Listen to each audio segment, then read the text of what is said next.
В архивите на бивша държавна сигурност се пазят проекти, за които почти никой не говори. Не защото са безинтересни, а защото дълго време изобщо не беше ясно, че съществуват. Това са истории, които не звучат като част от познатата ни история. В тях има странни съвпадения, необясними събития и технологии, които по документи изобщо не трябва да са били възможни. Няма как да потвърдим всичко, но следите, които са останали, са прекалено любопитни, за да ги подминем. В това видео ще чуеш за някои от най-странните случаи, които излязоха наяве след години мълчание. Остани до края, защото част от тези истории може би още не са приключили.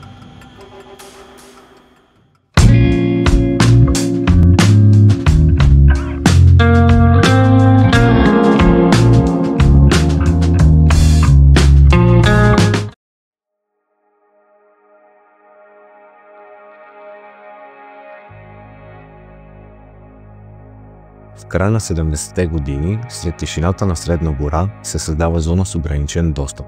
Нарича се геофизичен обект. Без табели и без пътна маркировка. Според публичните документи, това е база за проучване на подземни ресурси.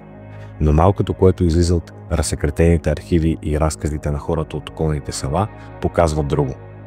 Проектът носи кодовото име Полигон 17. По данни, публикувани години по-късно, той е свързан с експерименти върху ефекта на електромагнитни полета върху човешката психика. Става дума за така наречените психотронни въздействия. Технологии, за които се предполага, че могат да влияят на състоянието на съзнанието, като тревожност, апатия и дезориентация. Свидетели описват заглушени радиовълни, изкривяване на компаси и поява на странни звуци. Един от работниците напуска проекта след инцидент, при който твърди, че е загубил ориентация във времето. В 1983 година обектът е закрит, мълчаливо и без обяснение. Документите са засекретени, а достъпът забранен. До днес районът остава необитаем, а туристическите маршрути го заобикалят. Сигналът на мобилните устройства често изчезва именно там. И макар официално Полигон 17 никога да не е съществувал, въпросите си остават. Какво е било тествано в планината и дали експериментът някога изобщо е приключил?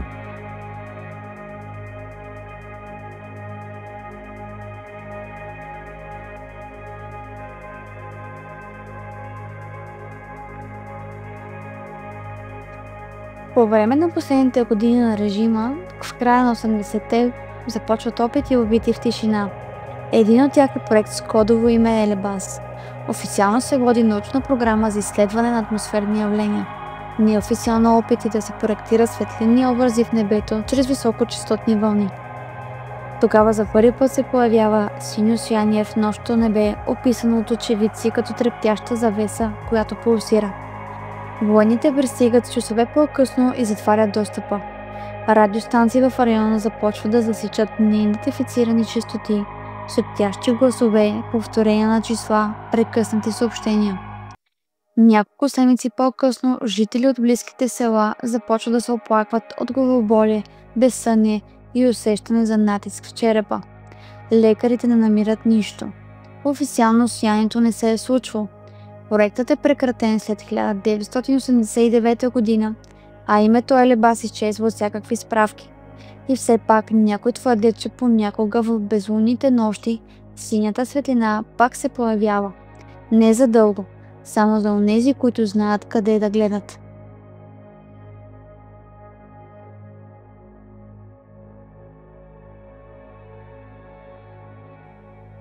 Всичко започва в края на 80-те години с една на пръв поглед рутинна научна инициатива.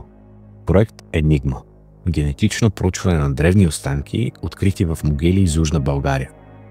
Целта е да се проследи връзката между древното население и съвременните българи. Но проектът скоро поема в съвсем различна посока. Години по-късно в изтекъл доклад се споменава за неидентифицирани участъци от ДНК. Фрагменти, които не се падат с никоя известна човешка или животинска база данни. Учените, работили по проекта, са инструктирани да проведат анализа при строга конфиденциалност. В един от неофициалните лабораторни дневници се появява загадъчна бележка. Наблюдава се енергийна реакция в магнитно поле. Пробите не проявяват пасивност. След политическите промени през 1989 година финансирането на проекта спира внезапно. Част от пробите изчезват безследно, двама от водещите следователи напускат страната, а трети се отказват от науката напълно.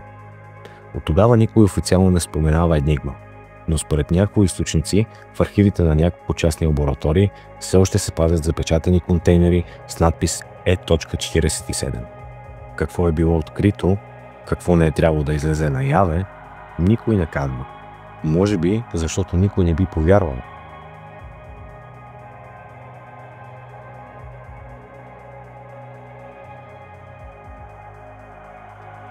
През 90-те години, сред отдалечените части на Стара планина, хора започват да разказват за огромни метални структури с кабели, които изчезват в земята.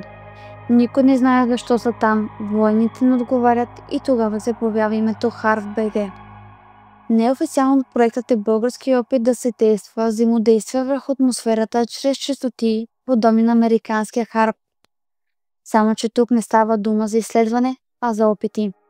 В същото време в региона има случаи на странни метеорологични промени, внезапни магнитни аномалии, рязко понижение на температурата, дори съобщения за светкавици без гръмотевици. Старите радиолюбители твърдят, че са прихващали сигнал, повтарящ един и същи тон в цикъл от 9 секунди. Сигнал, който не се засича никъде другаде.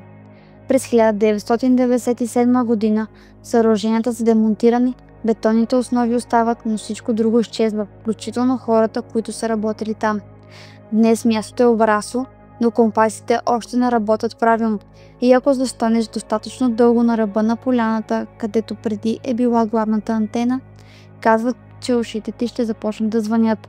Само малко, като предупреждение.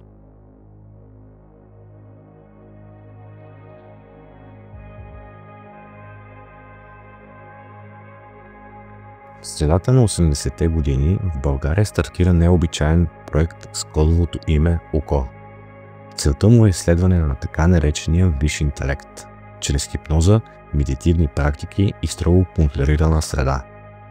Проектът се провежда в изолиран обект близо до Костенец, а в него участват внимателно подбрани специалисти, като психолози, биофизици и парапсихолози от различни институти. Основната идея е установяване на контакт с нематериален интелект чрез групови сесии и техники на дълбоко сензорно изолиране. В една от сесиите водещият експериментатор съобщава, че са получени символи и координати, които по-късно съвпадат с реални места. Един от участниците изпада в транс и започва да говори на непознат език. Случка, която е заснета на видео, но в последствие изчезва. През 1988 година проектът е внезапно прекратен. Без обяснение. Всички участници подписват споразумение за пълна конфиденциалност, а един от тях по-късно споделя. Последната сесия завърши с нещо необяснимо. Сякаш нещо премина отвъд прага, но никой не разбра какво. Името ОКО не фигурира в нито един официален документ, но ако вярваме на оцелелите записки, целта не е била просто контакт, а истинска двупосочна комуникация. Какво точно е било получено от другата страна, това остава в тайна. Ето, че стигнахме до посредата. Ако видеото тук ти харесва, сега е моментът да удариш един палец нагоре. Това помага на алгоритъма и показва, че гледането до тук ти харесва. Благодарим!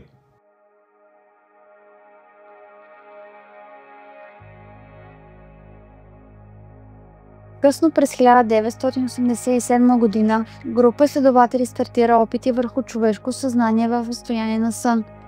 Проектът се нарича Морфей. Използвана е комбинация от светлини и звукови импулси, пуснати по време на дълбок сън, с цел да се внушат образи и усещания и мисловни модели. Няколко доброволци съобщават за повтарящи се сънища, в които виждат места, които никога не са посещавали, но последствие разпознават по снимки. Един от тях сънува разговор с непознат мъж, който му казва числа. Същите числа съвпадат с код от сейф, използван от екипа, без участника да имат достъп до него. С времето сънищата стават все по-интензивни. Участниците описват усещане, че някой друг ги наблюдава отвътре. Един от психолозите напуска проекта след емоционален срив. Седмица по-късно пише в тетрадка: "Светът в съня беше по-реален от този тук." След това проектът е закрит. Част от записите изчезват, някои смятат, че експериментите са продължили под друго име.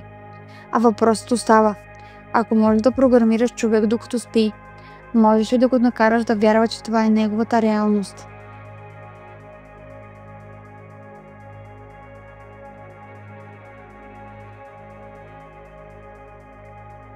През 1984 година при подготовка за строеж в източните Родопи, екип от инженери попада на странна кухина под земята. Тя е открита с помощта на георадар. Формата ѝ е идеално елипсовидна, а от нея се излъчва честота, която смущава техниката. Това привлича вниманието и на учените и се създава специален екип за изследване, наречен ЛОКОС. Изследователите се опитвали да пробият стената на структурата, но без успех. Седлата се разтапят, а уредите спират да работят.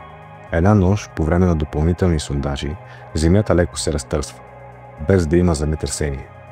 Чува се нисък, равномерен и пулсиращ звук. На следващия ден един от техниците отказва да се завърне в обекта. Казва, че усеща как нещо го наблюдава отдолу. Малко след това напуска страната. Случаят никога не е разгласен официално. Проектът е прекратен, а мястото е обявено за геологично нестабилно. Достъпът остава ограничен. И до днес никой не знае какво точно се намира под повърхността.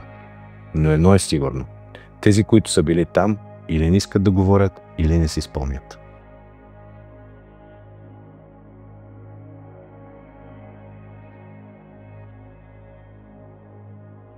В края на 80-те години се заражда идея, която никога не е влязла в нито един официален протокол. Проектът, наречен Зета Контакт, включва група екстрасенси, военни психолози и единствено определен координатор, който никога не е назоваван по име. Основната цел – провеждане на контролирани сесии за контакт с извънземен разум. Не чрез сигнали или антени, а чрез мисъл, сън и концентрирана умствена комуникация.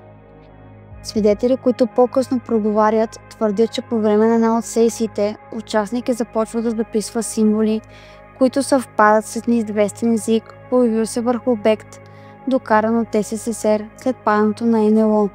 Уредите отчитали рязка промяна на температурата и електромагнитния фон. Тримата участниците се оттеглят в пълна изолация след финалната сесия. Проектът е прекратен преди 1990 година. Записите са засекретени, а обектът е изоставен. По неофициални твърдения, по време на контакт е получено конкретно съобщение: вратата вече е отворена. Какво означава това? Никой не знае.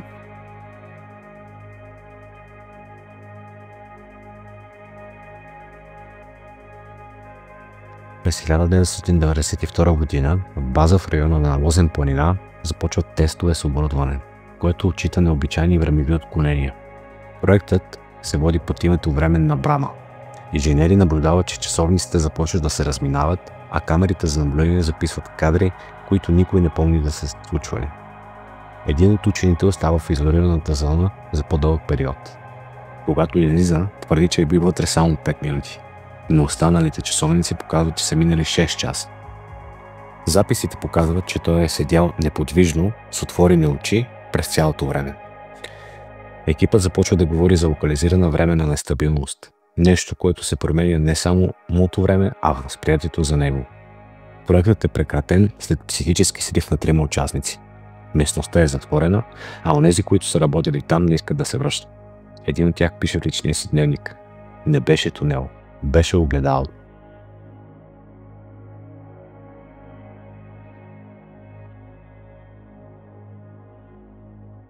В началото на 80-те група психиатри, подкрепени от отдел на Министерството на отбраната, започват експеримент по създаване на алтернативна идентичност от човека. Не чрез лъжи, а чрез техника. Проектът се нарича Антипод. Използвани са методи на изолация, стимулация с ритъм, повтарящи се визуални образи и гласове, за да се формира втора личност. Не болесно раздвоение, а целенасочено изградена структура в ума на човека. Участниците били програмирани с ключови думи, които активират различен режим. Най-известният случай е пациент, който в активирано състояние говори на старобългарски. При нормално състояние няма спомен от казаното. Личността в него се наричала Драго. След 1984 година Няколко от участниците развиват тревожни състояния, а един от лекарите напуска страната. Проектът е закрит, досиетата частично изтрити. Днес се смята, че Антиплод е поставил основата на изследвания върху контролирано поведение чрез активиране на скрити и съзнателни структури. Колко от тях са останали активни, никой не знае. Ако това видео ти беше интересно, абонирай се за канала ни и натисни камбанката, за да не изпусне следващите епизоди. Междувременно може да хвърлиш едно око на предишния ни епизод, където разгледахме какво ще стане, ако цялото човечество е събрано на едно място. Благодаря ти, че гледа до край и до скоро!